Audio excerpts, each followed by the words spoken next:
বুধবার বিকেল 4:30টায় এনসিপির আহ্বায়ক ও বিরোধী দলীয় চিফ হুইপ নাহিদ ইসলাম, হাসনাত আবদুল্লাহ, সার্জিস আলম, নাসির উদ্দিন পাটোয়ারি ও মাহমুদা মিতু সহ অন্য নেতারা মৌলভীবাজার থেকে হবিগঞ্জের উদ্দেশ্যে রওনা হন।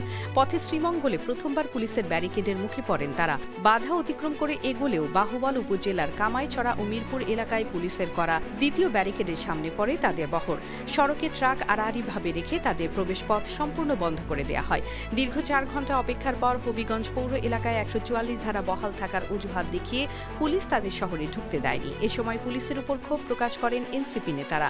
শহরে ঢুকতে না পেরে রাত 8টার দিকে এনসিপি নেতারা বাহুবল উপজেলার কামাইছড়া পুলিশ তদন্ত কেন্দ্রে অবস্থান নেন। সেখানে মঙ্গলবারের হামলায় আহত হওয়ার ঘটনায় একটি লিখিত অভিযোগ জমা দেন তারা। জেলা যুব শক্তির আহ্বায়ক তন্ময় তাহেরের করা এই অভিযোগে হবিগঞ্জ জেলা ছাত্রদলের সভাপতি শাহ রাজীব আহমদ রিঙ্গন সহ 11 জনের নাম উল্লেখ এবং অজ্ঞাতনামা আরও 100 জনকে আসামি করা হয়।